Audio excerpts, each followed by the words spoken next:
欢迎你继续回到新闻大白话，我是王尚志。这一节我们要关心中美关系的最新进度，但是首先先要来看拜登总统。那么他又说话了，他说，拜登说我是 AI， 他说他是 AI， 他是这样说啦。如果你们当中有人误认我是林肯，那我就去怪罪 AI 吧。他说我是 AI， 当然要来听一下。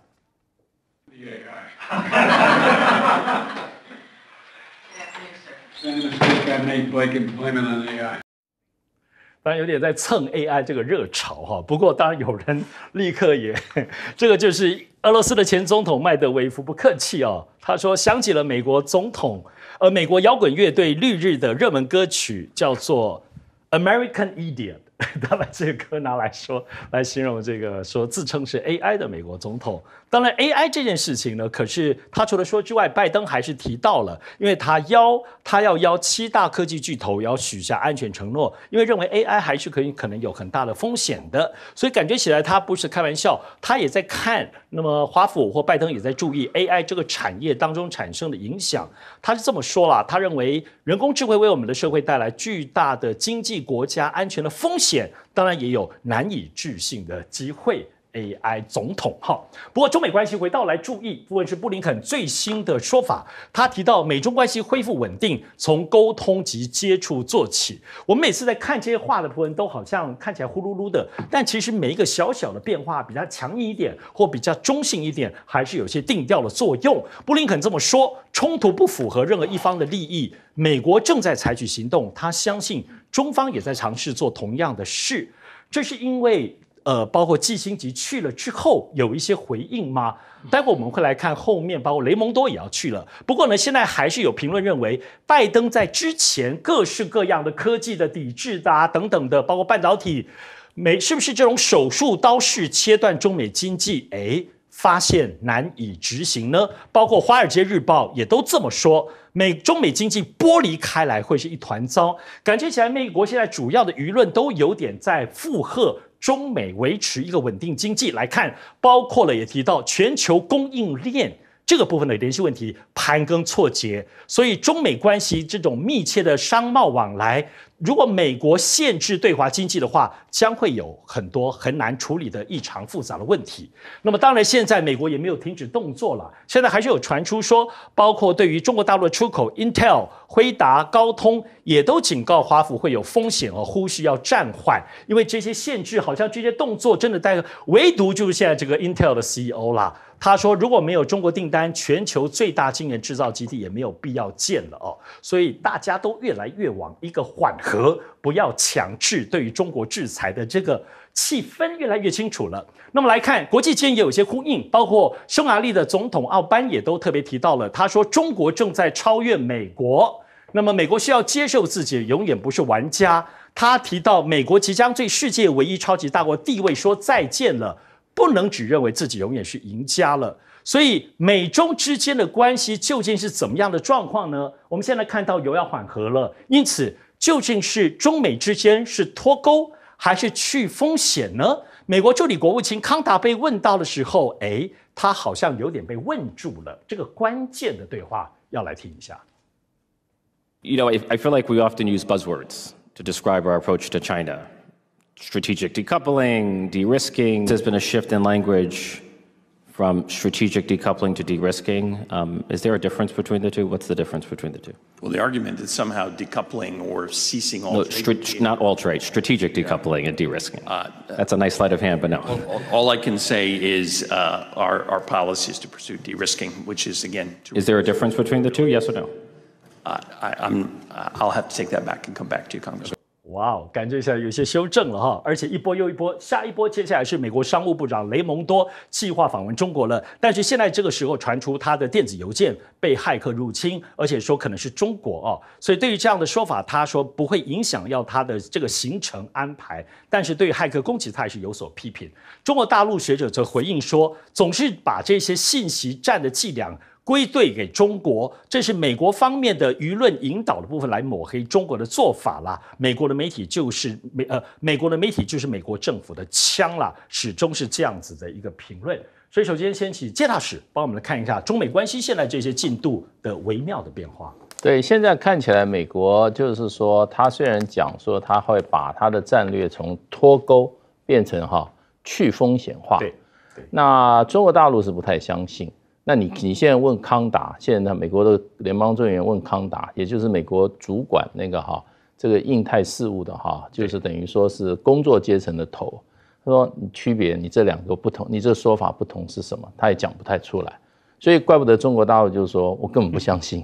对，中国大陆说你事实上还在继续对我进行各种制裁了。对，那美国的制裁事实上基本上应该是一个既定方向，不会改变。是，它唯一的考量就是说这个制定的这个政策这个做法只会伤到中国大陆，不伤到美国。是。可是，在现实层面，在实际的这个层面看起来美国对中国所有的制裁，回过头来都会伤到美国自己的企业。对，所以它伤到美国，伤到中国，也伤到美国。那伤到你美国制裁越多，那么制裁中国越多，美国自身的企业受到伤害也越来越多。没错。所以这个就看什么时候到达一个什么样，美国的商业界的一个容忍的底线。是。那最近美国商业界就已经到容忍底线了。对。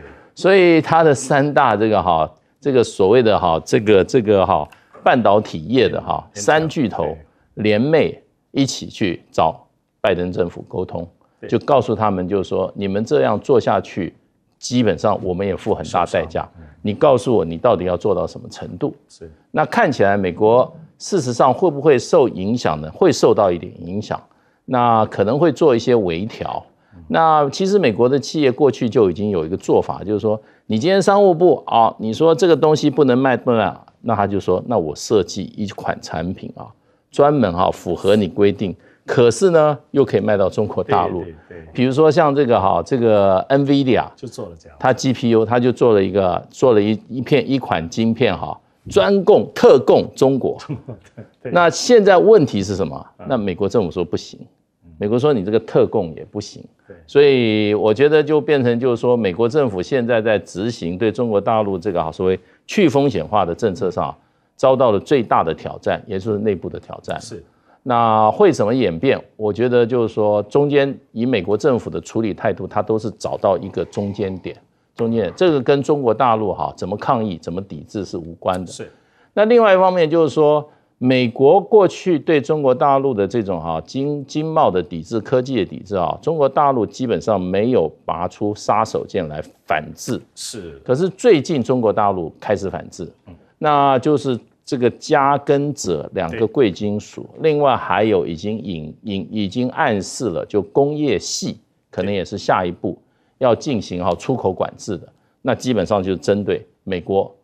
甚至日本的一些厂商，是那么进行反制。那这个目前的反应看起来，美国很多厂商相关的厂商都很恐慌。那这几样东西的价格在市场上都已经在暴涨，是，并不是说完全没有取代品，而是你会花比较高的价格。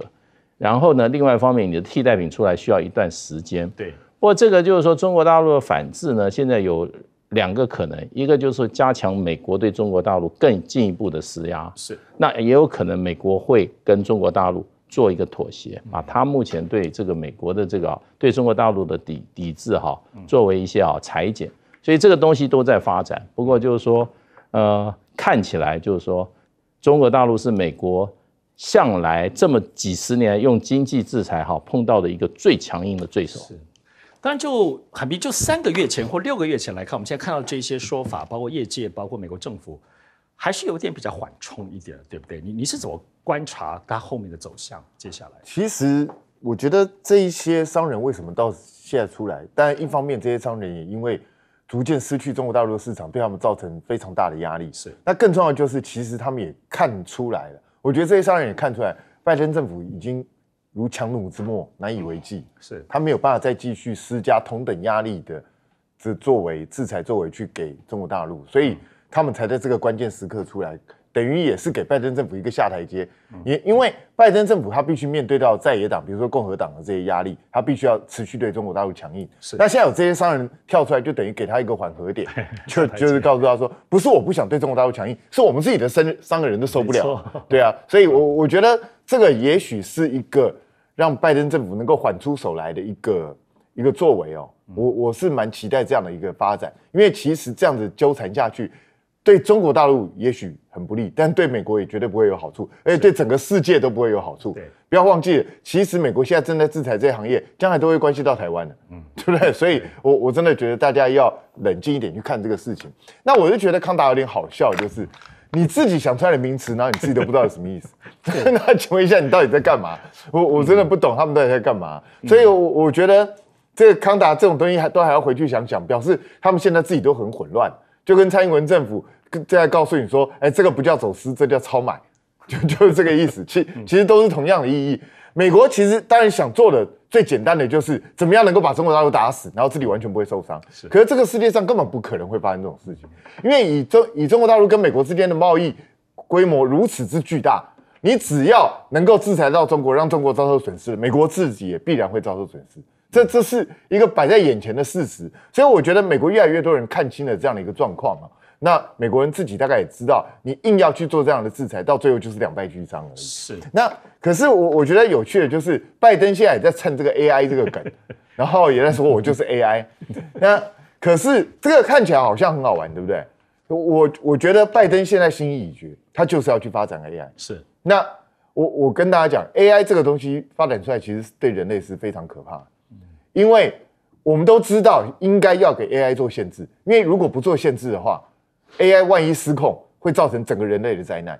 可是问题是，如果你一旦限制了，你可能就会被其他国家追过。是，这个就是现在地球面临最大的麻烦。也就是中共知不知道这件事？知道，美国也知道，俄罗斯也知道，世界各国都知道。但这些强国为了不落后给别人，所以他必须要放开这些限制，让 AI 继续去做。所以如果这种发展持续下去的话，人类恐怕将来会被自己创造出来的东西所吞噬。舰长怎么看现在中美关系的这些微调？而且我们也很好奇，就你了解当中 ，AI 现在在各方的军事应用上有没有一点进展，或私下有可能在推进？现在大家都开口 AI， 闭口也 AI， 连那个拜登也 AI 啊。那还有啊，我现在正在院线上演的 Tom Cruise 的电影，他也在 AI 啊，就不是他在演的就是鱼雷也是 AI， 但是鱼雷真的是 AI 吗？鱼雷不是 AI 啊，它是程式控制，就是它怎么样去追击敌人。截至目前为止，它是程式控制，可是程式控制到什么地步，你要把它看成 AI 嘞？是，对，这个是那个需要界定的啊。那至于说军方有没有在试验用 AI 啊？那其实当然是有啊。为什么？因为 AI 其实最好的就是它辅助决策，就是因为其实在作战当中啊，最容易造成的也就是战场迷雾，就是我少判断了哪一点。那这个东西，那因为现在透过很多的收集，很多的 sensor， 它可以提供回报，提供回报之后，它就可以整合成一个那个决策辅助。提供指挥官做一个整个战场的，我们现在不是常常在讲吗？也就是共同的战术图像，从这个图像来做出正确决策。可是你是这样，我也是这样啊。那其实美国要限制大陆做这一个AI 啊，其实就是限制它的晶片。最主要的其实是在两个领域，第一个领域就是所谓的超级电脑，第二个也就是有关于这些先进的军事科技的一个研发哦，因为其实军事科技的研发跟超级电脑之间是相辅相成的。现在真的还拿那个计算尺在算吗？没有啊，那是那个之前是电脑在算，现在是超级电脑在算啊。那在这算的过程啊，当然大家很清楚啊。那个我常常在看那个两岸的军事的论文啊，我不客气的要这样讲啊。大陆的这些军事论文啊，它有非常多的部分，它用的是数值计算，就是它建构一个模型，然后它用数值模拟，然后计算完之后，根据最新央视的内容，它拿到那个它的战机歼16拿到空中去演练，看跟计算的是不是相同。那相同的地方，那他们就可以改变他们的准则教范；不同的地方是飞行员的问题嘞，还是 AI 当初它的那个演算法的问题嘞？这个是他们那个有关于那个大陆的论文，那我们台湾的论文到底是在干嘛？我们台湾的论文其实大部分都还在收整资料，然后把这些资料斗在一起而已。真正你去看这些从国防杂志啊，一直到各军种的这些专业的期刊里面，大部分用数值计算的非常少。对，其实年轻人对于这种 AI 跟军事的结合不陌生，很多动漫卡通里头很多的 AI 战士是美少女战士的，我不希望是拜登的脸了。请稍微休息片刻，就回到新闻大白话。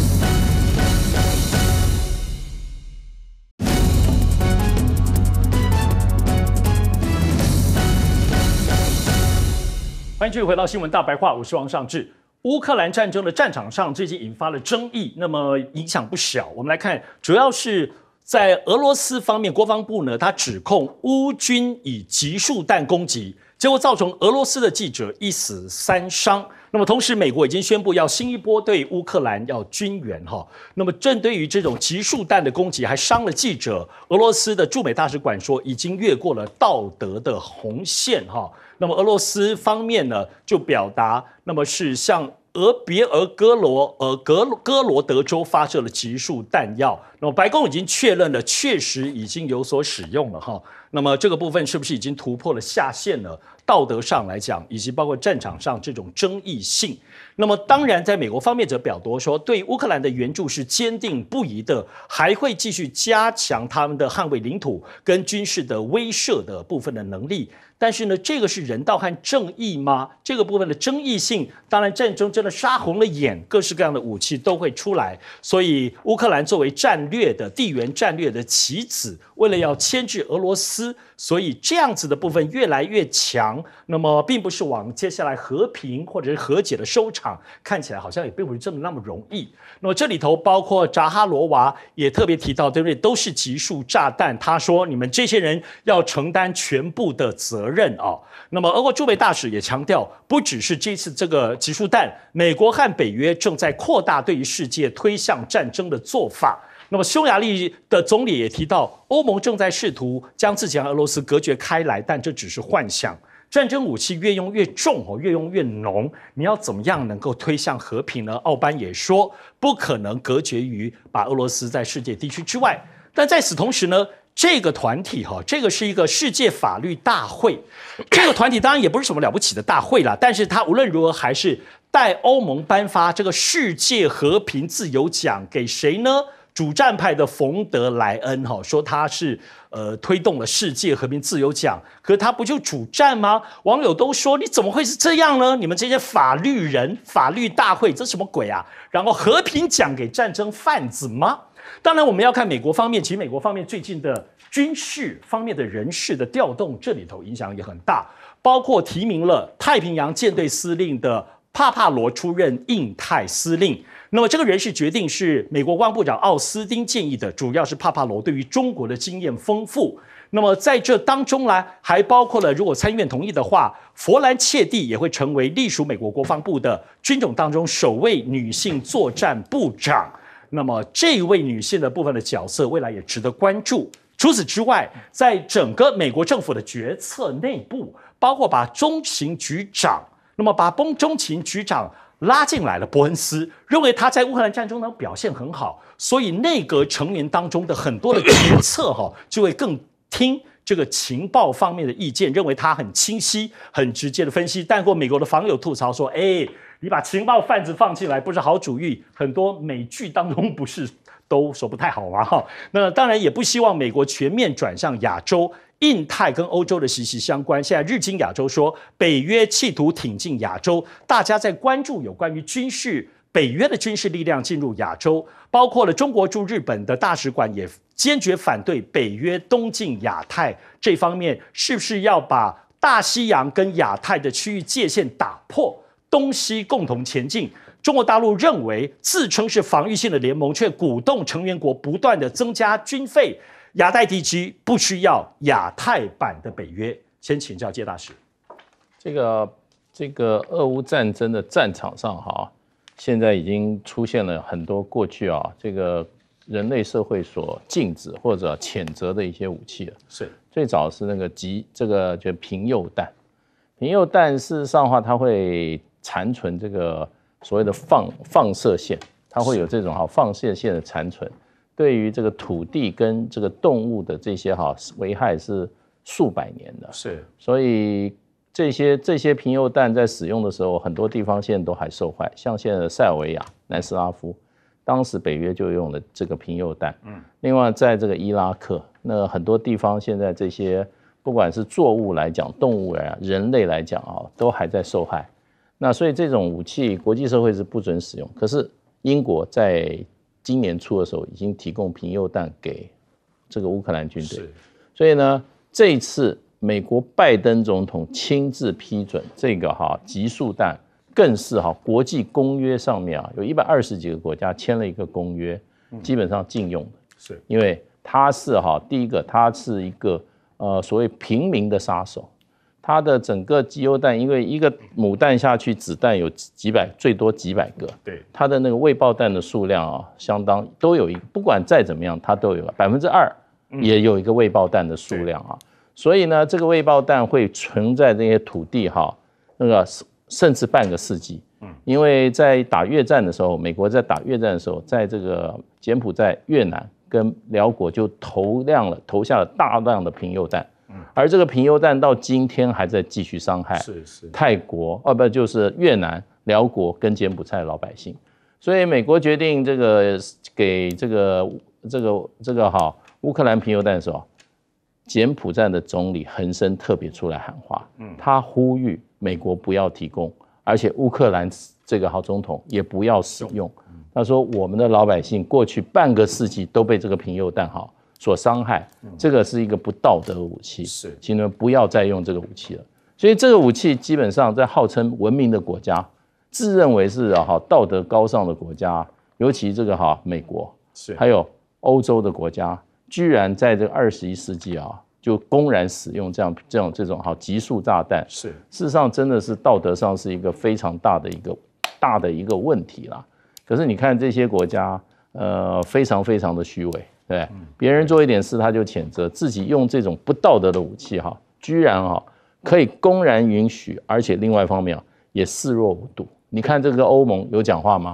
都没讲话，只有英国说我自己不用，然后西班牙说不要用，我就只听到这2个国家，其他国家都怎么样？惊而不语啊。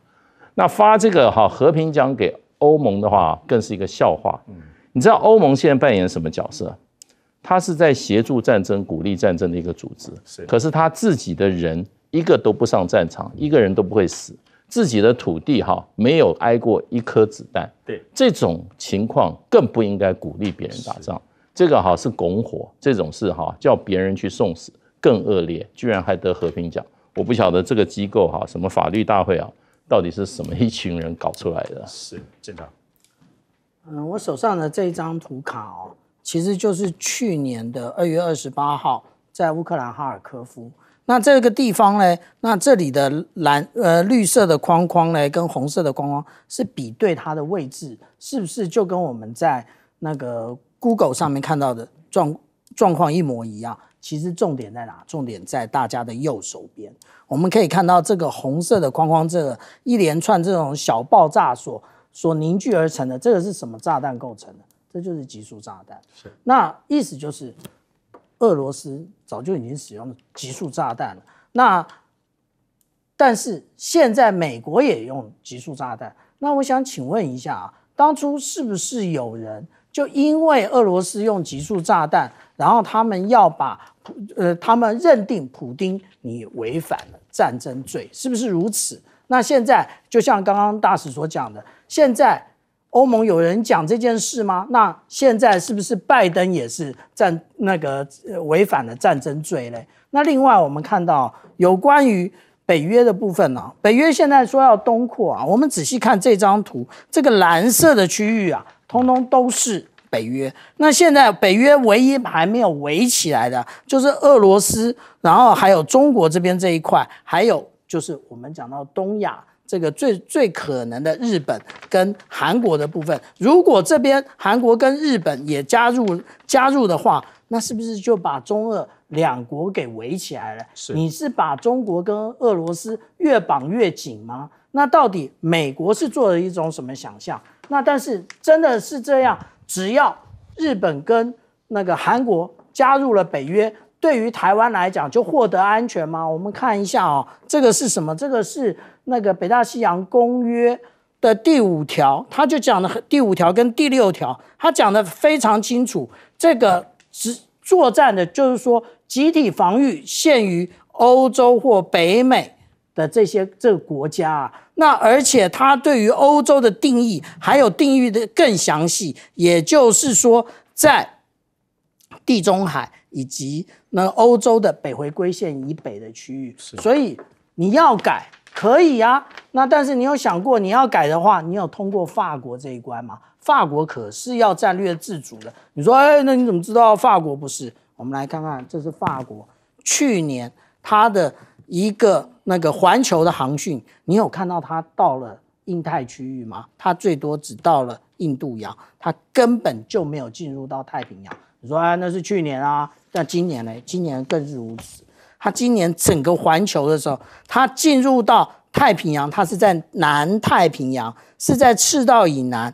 那它其实根本就没有进入说现在大家一天到晚念之在之的南海啊，或者是台海，它完全没有进入。那它没有进入，为什么？因为它对于这个印太中间的很多思维是跟美国是不一样的。那现在美国的海军的军令部部长要换首位女性的，那他可能要伤脑筋了。为什么他要伤脑筋？因为他的核动力潜舰啊，这个是我们看到的康乃狄克号，在2021年的时候，那个他在那个实际上在南海撞到了那个海底的，就等于我们海军讲叫上山，就是前面我们大家可以看到，它这个头都不见了，前面声呐的部分整个不见了、它要修几年？要修5年呐、那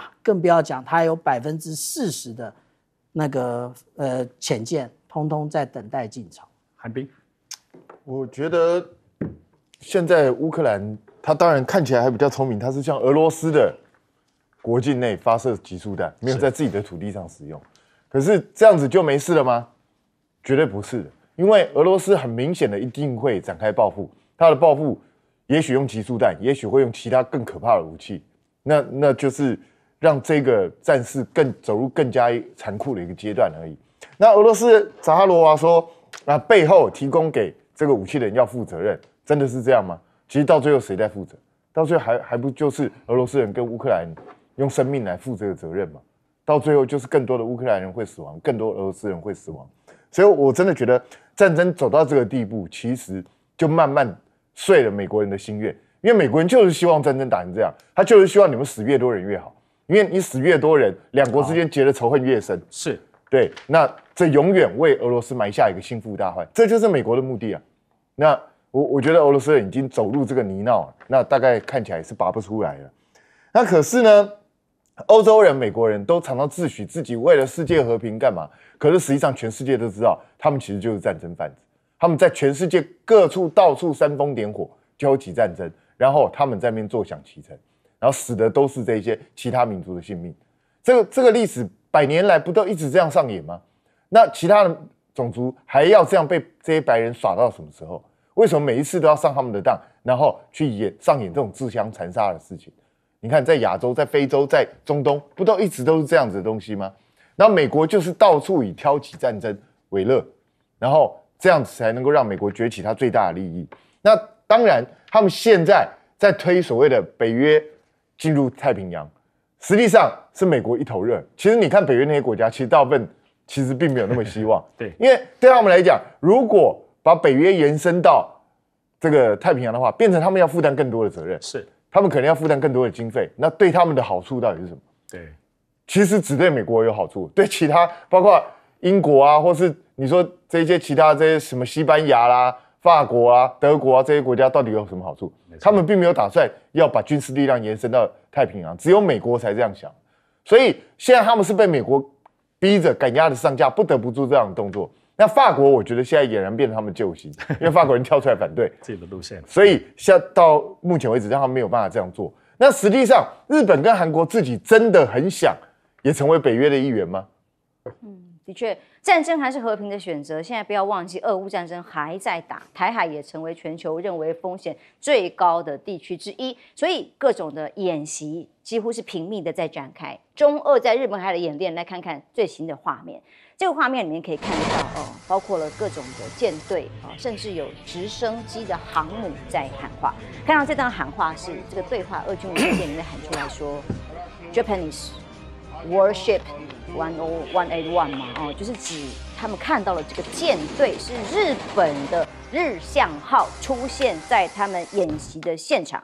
在演习的这个领域里面，看看雷达图，直接是中俄的军队正在做演练，出现了一艘外来的，就是这一艘日本的日向号。刚刚听到吴先生喊出来，就是出现这艘日向号在这里吗？那么它可以在4架直升机，排水量19000吨，它来干嘛？是来观察的，还是对于演习会产生什么不小心意外的冲突？所以疑似近距离观测被驱赶嘛，甚至还有一个发炮火的这个画面出现在对中俄演习公布的画面里头。所以中俄在日本海域联合军演的战略意义是什么？东华师范大学学者郑润宇说，俄罗斯全力配合由中方主导的年度军演，表明双方的互信已经达到了最高度的提升。而白宫国安顾问苏利文则回应美国随时都准备要跟中国军事交流，他是希望降温的。所以李尚福的制裁不应该是中国拒绝交流的原因，而中国觉得，如果绑了安全带，反而开车会更快，所以容易会出车祸，所以最好不要系安全带。这意思就是说，难道是中国不要跟美国这里恢复正常的军事沟通交流吗？那像这样的演习，有没有可能随时擦枪走火呢？例如解放军空军在秀肌肉这是7月26号在长春航展登场的这个战机胖妞。那么解放军空军发言人谢鹏特别讲，这次展出的亮点跟硬核装备，除了安排模拟空战，还有运油20，这一艘运油20公开亮相，可以同框歼20、歼16，可以换装之后首次亮相之外，还可以空中加油。所以这次运油20呢，在航展上展示说，以后可以长程飞行，甚至不受半径1000公里的作战范围的限制，它可以在油料的补给上面更长久，甚至可以直接飞到关岛去做攻击，这代表着它的一个实力的提升。而美澳的13国军演也同样在不同的地方同时间对阵来进行护身军刀跨国联合军演。日美欧13国参加的水陆两栖作战演习护身刀军刀7月21号开始在澳洲各地开始演习，也是有3万人参加，互相都在 PK 而这次演习呢，甚至有这个美海军的舰队首次在坎培拉号这一艘战斗舰是美国委托澳洲制造，这一次在委托完之后直接收编，直接列入美军舰来服役直接在他的港口上面演习，担任了印太地区的要角。所以澳洲的国防部长还特别表示这艘船是由澳洲的工厂设计的甚至在澳洲可以直接服役的美军，让澳洲人感到自豪。所以这样子这个联合所谓的合作，在护身军刀里面展现，就是美国在这一块仍然有他自己的盟军跟实力，甚至日本自卫队7月22号也在澳洲东海岸发射了一枚地对舰的导弹，而这导弹呢是要标志自卫队首次可以在澳洲测试远程打击能力。双方你来我往，各种军演表示我们都很厉害，我们都有各种秀肌肉的能力，但是也在炒作各种所谓认知作战吗？西方炒作中国间谍船吗？这是一个问号，因为这个新闻里面是来自美方的这个新闻媒体说，中国军舰公然窥探有史以来最大的规模护身刀军刀军事演习。刚刚前一个演习也是一样有互相窥探。那这并不是中国海军第一次关注护身刀军演，2017年以来已经部署了至少1艘船来测试、监测、观察。那环球时报说，这有什么好担心的？这艘船的位置遵守国际法规的规范。美澳应该要尊重自由航行权。那至于澳洲的媒体，则是直接回应说，我们跟这艘中国舰艇取得联系，它以前就在澳洲附近航行过，对我们的回应彬彬有礼来形容，符合海上的准则，所以不担心。这是澳军的参谋长比尔顿所讲的话。总之，在大家看两岸兵凶战危吗？国际社会还有美方的这些军演，中俄的军演都随时展现了在这种在军力平衡上大家的忧心。任何场军事演习都有它的正面跟负面的作用。正面的作用呢，就是让可能的对手可以客观评估你的军事力量到底有多大，以避免误判。那负面的来讲的话，会使得军事冲突的几率呢一步一步升高。那这两个正面跟负面呢，看怎么去控制呢？就要看各国领导人怎么去处理这个问题。在日本海是公海，不是日本的海。在公海当然可以进行军事的演习，所以中俄两国在日本海进行演习。那有个特殊的情况，其他各国如果有能力啊，在现场做侦查的时候，只要符合国际法，都不会去影响到这个双方的之间的关系。像日本的日向号，当然可以靠近去观察中俄的演习啊。可是也有一个问题，到底多近是合理的范围，并没有一个很稳定的国际法规范在运作。所以如果说当俄罗斯的舰队认为你太靠近危险的话，它可以对你发布警告。那如果甚至于说偶尔用一种非攻击性的枪炮，就是说我发炮，可是并不是直接瞄准你，在这种情形底下的话，表达说请你离开一点，这个也不叫驱离，这是一种警告的一个通知而已哈。那在这个澳洲南太平洋演习对中国大陆也经常派这个军舰，这也不叫窥探，那是公海，有什么好窥探的啊？你几个人在那边打来打去，我路过不可以看一看吗？所以这个不叫做窥探那中国大陆透过它的电子设备呢，也在仔细的在评估一下，到底澳大利亚跟美国这一次的所谓的护身军刀的演习规模方面有什么缺点各方面可以作为一个客观评估的一个过程。所以你可以看得到，澳洲也觉得这个所谓的侦测的一个中国大陆的军舰在各方面也蛮客气，也蛮符合国际法，双方面并没有威胁性。但是如果说认为说在南太平洋演习就会对中国大陆有威胁，那也太过度了。因为南太平洋有多远你坐个飞机至少要8个小时所以我认为这个地方要对中国大陆构成威胁是不可能的。但是日本海就难讲了，因为中俄就在日本的旁边状况会不太一样。那日本这个也不叫远程导弹因为就这个陆地要攻击海上的船舰，距离通常都不会太远因为要攻击又不是航空母舰也不是这样假设，也不会这假设是好的。日本在这边都特别的强大，日本真的会在战争有关系，就部署在与那国岛跟石垣岛那个才是一个比较大的议题。甚至于宫古岛想要封锁宫古海峡才会比较大，容易引起政治上的一个争端中国大陆有没有办法攻击关岛？当然有办法啦，不只是导弹而已它的战斗机、战斗半径其实不只是1000公里，至少是1500公里。可是有了加油机以后，它的航程可以加倍，甚至加3倍，那就很容易到达关岛。可是要进行对关岛攻击，不要靠飞机飞机太久太慢也不符合时宜啦。但是有了加油机，可以让中国大陆的解放军的军机在整个西太平洋地区从事24小时不停的作战这是一个最关键的一个因素。也就是说，任何其他的美国的这个航空母舰来的战斗机要进入西太平洋，不只是面对导弹的一个威胁，面对这个中国解放军的战斗机的起降的这个飞航能力的话那美国的军机就不太会有优势了因为如果要飞达1000公里，又要花很多时间去进行战斗的话，它就没有返航的能量跟油料了嘛。现在有了加油机，整个情形就会做完全的改变。亮哥怎么解读苏立文他这个安全代说？我觉得北京是故意出这个考题啦，因为要解除李尚福的制裁，一定要国会修法，这个不是行政权因为当初有一个立法就是贩卖武器给俄罗斯伊朗这些国家，他必须要做处分那拜登是想要省这个麻烦他不想去拜托共和党简单讲可是他不是卖武器，买武器。对了，买武器啦，反正就是中方觉得这个是重要议题啦，那你就要好好协商啦不然就有人就说这个把没有跟美国做军方的交流作为一种筹码，你美国自己就看着办吧，因为你习惯性的在南海会做抵近侦察嘛，那你就不要又被驱赶，那到时候发生擦枪走火，你自己要担负风险。我觉得中国大概是有这个意思了啊。那至于这2个演习几乎是同一个期间啊，大家在看的当然主要是看中俄联合演习嘛，因为太近了啦，日本海这个太近了，而且确实有一些新的指标啦。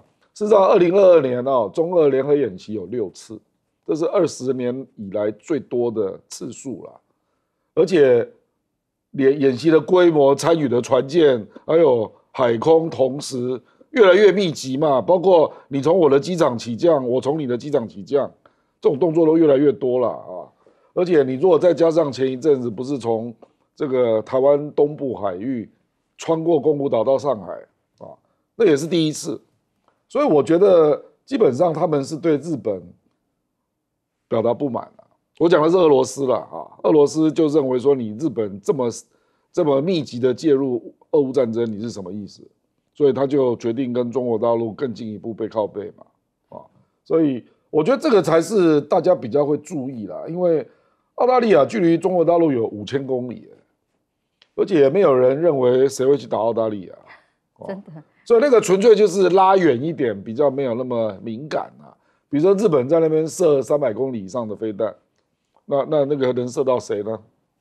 所以我是觉得，主要还是人家还是注意看中俄联手这个现象啊。还有郑元兄刚刚有讲到那个运油啊，那个事实上那会影响蛮大的啦。因为如果运油20，据说啦，昨天就传出已经做了8架，那8架意思就是说，它以后可以长程战斗机可以到关岛附近作战。那这个等于是中国大陆对关岛的威胁又多了一种工具嘛，就是这个战斗机、轰炸机加上运油，它的整个作战半径就扩大了啦，所以我是觉得，大家看到的是中俄联手，还有实际的筹码在扩大。那我觉得澳洲那个演习护身军刀那个基本上还是例行的啦，只是在表示说我们是盟邦所以大家要在这个地方演练一下，大概是这样的一个情况。教授的确中俄的演习这次大家都认为是整个信任度的互相提升。俄乌战争还没有结束，但是反而中俄的关系越来越密切。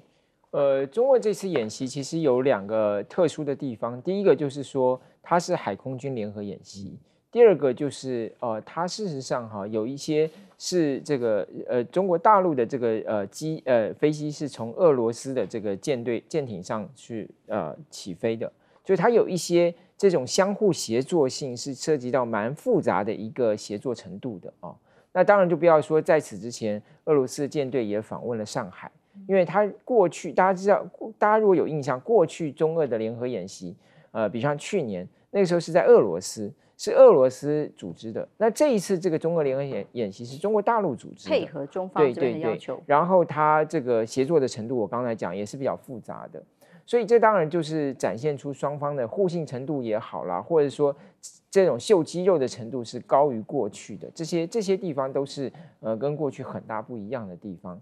那当然，所以也就相对来说，在美方这边就有一个所谓护国军刀的这个演习嘛。那13个国家，那比较有趣是，如果你去看一下这些来参加护国军刀演习的国家美国在东南亚的2个盟国，一个泰国，一个菲律宾，反而只是观察员但其他国家是所谓的正式的成员。那这里头除了包括美国的这个盟国，比如像德国啦、法国啦、这个英国啦、加拿大啦这些五眼联盟的进来之外，还有这2个小国很特别，一个是斐济，一个是东加所以那另外还有一个就是这个巴布亚纽几内亚跟印尼所以在东南亚国家里头，属于美国盟国的泰国跟菲律宾不是正式成员，但是印尼却是正式成员。还有一个就是这个巴布亚纽几内亚。不过我特别想要讲一下苏利文的这一段话是很有趣的，因为这一段话其实我查了一下，它是登在《华盛顿时报》，这是一个华府的一个极右翼的一个报纸，是一个小报。那有时候会爆出一些非常劲爆的消息，苏利文的讲话是在雅斯本的这个安全论坛上讲的，他里头讲说，在拜登跟习近平最近的一次通话里头，他们谈到要重启关于核武的谈判。那最近一次谈话是什么时候？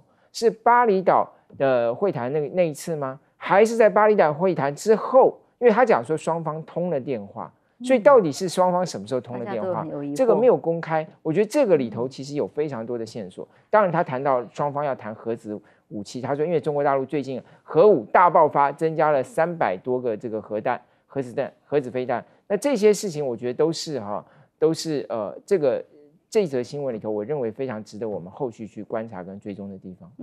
美中除了军事上较劲，在经济上更是如此。美国要对中国的晶片相关的产业加以围堵，引起了美方一些企业主他们的不满哦。尤其是3大巨头在 AI科技这个领域的3大巨头进了白宫，希望能够游说。这所谓7月17号开的这个科技业3巨头在华府的开会内容是什么呢？现在有部分媒体把它曝光，这来自于 Bloomberg 的报道。他说，包括 Intel 的 CEO 基辛格是说，针对中国的限制政策呢，并没有达到预期的效果，你反而是限制了美国的企业在华的业务，让我们赚不到钱而已。尤其是如果没有来自中国的订单的话 ，Intel 在俄亥俄州要建什么全球最大的晶片制造基地就不用盖了，没有什么必要了，因为没有客户吗？那 NVIDIA 台湾最熟悉的创始人兼 CEO 黄仁勋也在这场会议上面讲说，限制英伟达在中国的晶片销售，只会给其他品牌提供机会。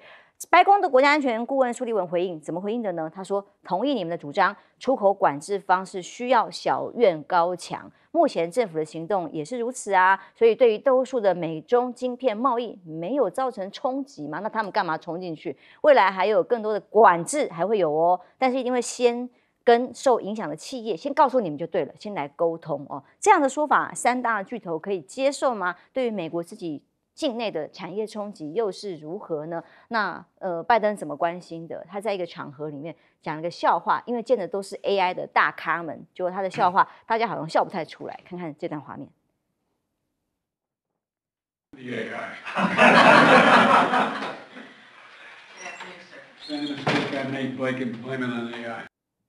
他开玩笑啦，他是一进门就说我就是 AI， 然后可是大家有笑，有给他笑声哦，但也许要说什么呢？如果误认为把我当成林肯，好像没有人会这样误会，那就去怪 AI 吧哦。那当然，俄罗斯这边当然有很多酸他，立刻前总统梅德韦杰夫就酸他说，这个自称拜登的 AI 哦，可能是指 Green Day 有个很好笑的专辑，他们当然是 America Idiot， 这个是酸他的笨蛋啊等等的啊。但拜登无论如何，对于整个政策上面要加快 AI 的相关政策，其中呢，有些 AI 可能衍生了各种著作权啊，或者是这个争议上的问题啊。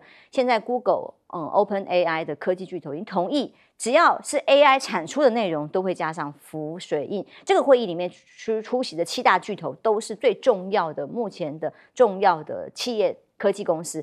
特别会在 AI 生成内容加注，这个对于著作权还有对于相关消息的正确性来讲，都是非常重要的一个指标。而最年轻的华裔亿万富翁，他是警告哦 ，AI 啊是中国阿波罗计划，这位是 Scale AI 的创办人Alexander Wang 啊，他说中国是为了要成为全球 AI 领导者，正投入比美国高出3倍的资金。如果美国不能够在 AI 方面取胜的话，全球影响力、技术领先地位，它影响下一个世纪人类的文明，都会输给中国吗？那么中国在做什么？华为在说很多的抵制里头，它继续发布内置盘古大模型。7月21号在内蒙古召开的华为云智能创新峰会里面，发布的是自动驾驶开放平台，加速全国的自驾车的量产。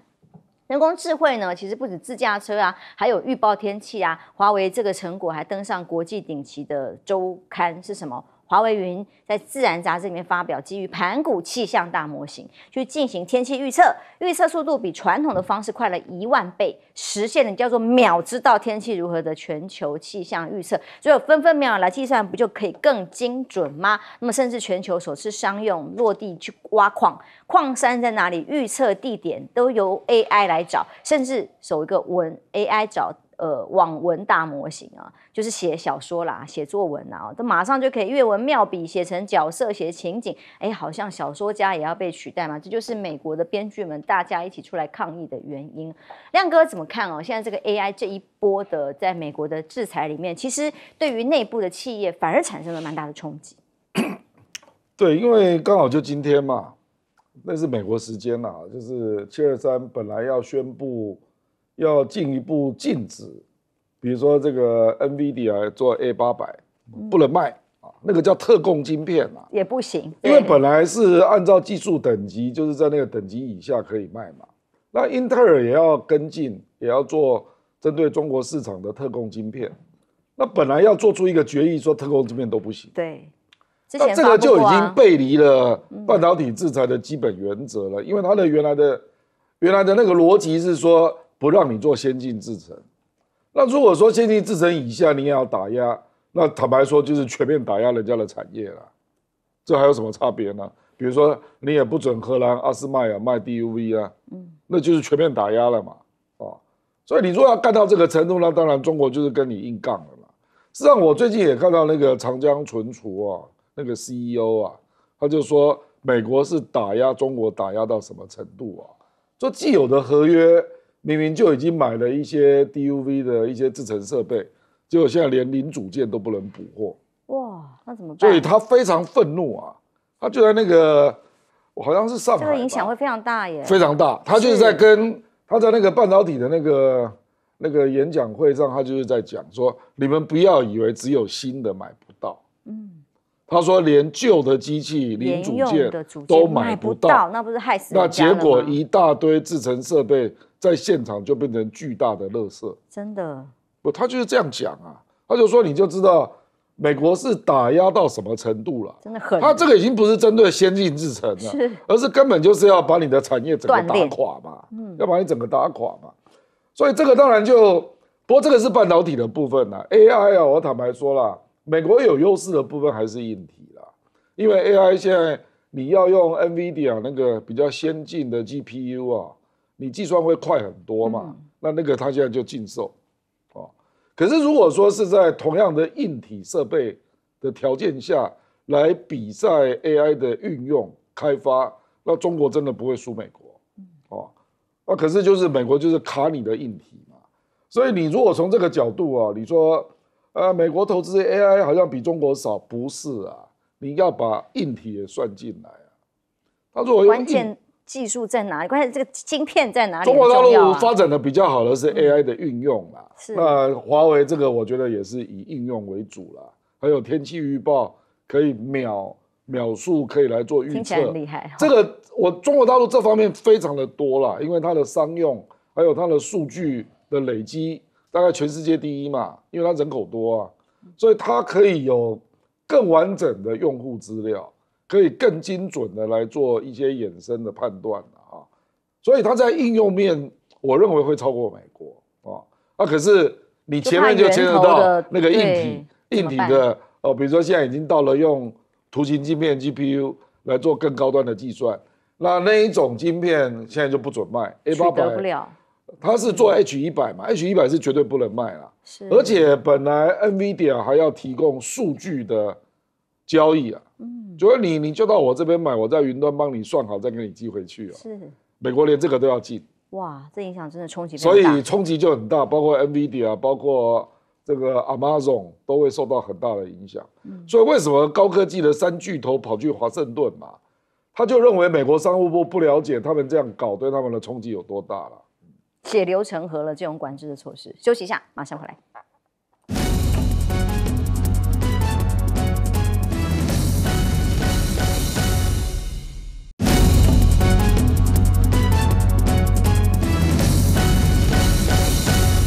因为 AI 技术的发展，其实对人类的下一个世纪的文明可能产生非常大的冲击，而中美在这块对抗，就是担心美国很担心中国，万一超越了怎么办？美国这个担心是必要的，也是不必要的。必要的是中国是它的最大的竞争者，不必要的就是说，那超过又什么样子？不要动不动哦，像很多人讲的哈，刚才那个什么 Alexander 王讲的，哎呀，这里如果被中国超越，就影响我们的民主体制，那我请教你一下，电动车被超越有影响你民主体制吗？电池技术被超越有影响你民主体制吗？中国大陆超越你的地方很多啊，一样美国你超越中国很多。因为这个人就是做自动驾驶的，对嘛？这跟你民主体制有什么关系？投票 AI 很好笑嘛哈！我是觉得美国人脑筋是有点问题哈。至于美国人这个苏利文讲说啊，要小院高墙，可是问题你那个小院啊，刚好就是把3巨头的晶片商给绑在这高墙里面啊。那这些科技厂商哦，他面对美国政府当然是处于弱势，他不能跟石油厂商、军火厂商来比，因为石油厂商、军火厂商哦，他们在美国的经营政治的基础经营很久的，每一个都是美国政客的什么金主。那黄仁勋不是嘛？然后基辛格他是专业经理人，他更不是嘛。所以他们在美国政坛上没有相对的力量，拿你们起来牺牲是正常的。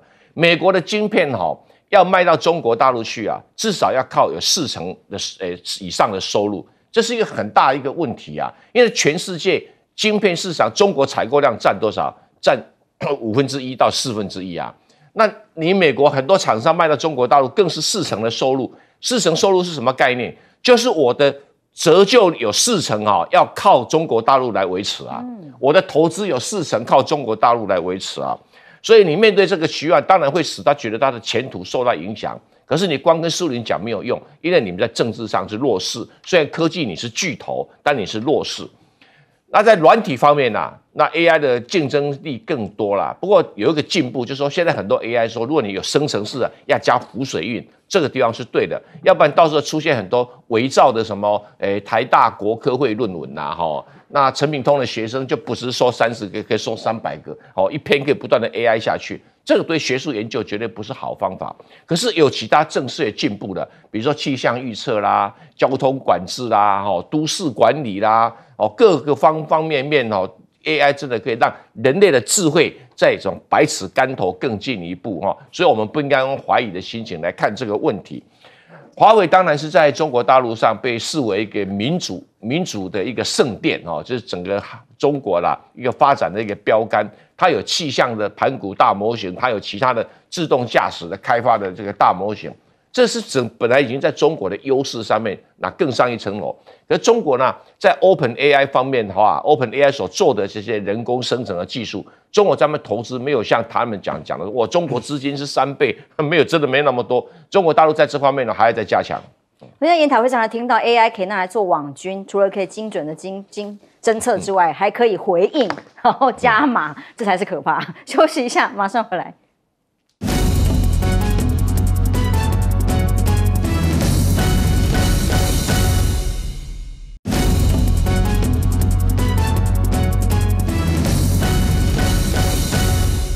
欢迎回来。AI 当然现在是中美竞逐非常重要的一个舞台跟市场，但是有一些道德上面的管制啊、法令上的规范，现在其实挑战非常大的。对，其实这个道德管制、法律规范这个大概各国最后都会相互学习啦。但是谁能够创造一个良好的一个管制环境，谁就可以孕育出发展的更好的一个 AI 产业。那美国跟中国大陆当然各有优点啦。美国的优点就是在于它有矽谷，它有非常多的人才，那它有一个非常宽松的一个研究的环境，所以它可以不断的向前走，它可以不断的去开发新的技术。但是美国缺的是什么？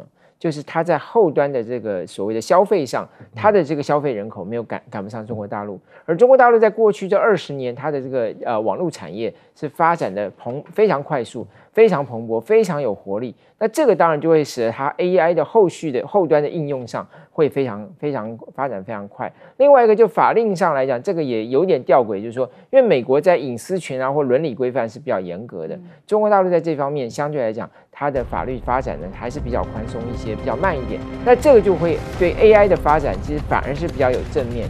那现在的问题就是美国碰到的一个困难是，它被迫或者它国安的考量，这样它要把中国大陆这个消费市场给切出去。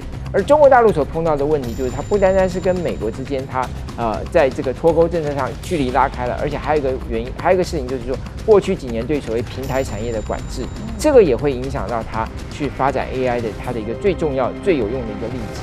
所以未来双方怎么样去调整，就可以决定双方最后谁能够胜出。现在看起来平台